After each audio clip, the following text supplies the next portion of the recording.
पक्षाचे जिल्हा प्रमुख भरतसिंग राजपूत यांचे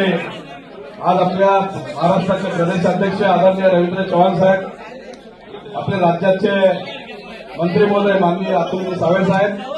आपले खासदार व माजी केंद्रीय मंत्री आदरणीय डॉक्टर भागवत कराड साहेब,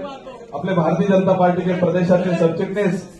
सन्माननीय संजयजी केनेकर साहेब, भारतीय जनता पार्टीचे मराठवाडा संघटन मंत्री सन्माननीय संजयजी कोडगे साहेब आदींच्या उपस्थितीमध्ये नेतृत्वामध्ये भारतीय जनता पार्टीमध्ये शिवसेनेचे जिल्हा प्रमुख भरत राजपूत, त्यानंतर जिल्हा परिषदेचे आपले माजी समाज कल्याण सभापती, मार्केट कमिटीचे विद्यमान संचालक धनराजी पेडवाल,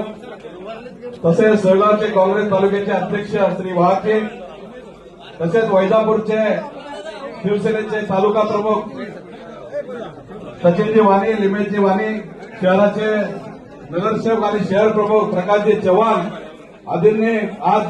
भारतीय जनता पार्टीमध्ये प्रवेश केलाय. मी तुमचं सर्वांचं मनपूर्वक स्वागत करतो आणि भरतजींना विनंती करतो की त्यांनी आपलं मार्गदर्शन करावं.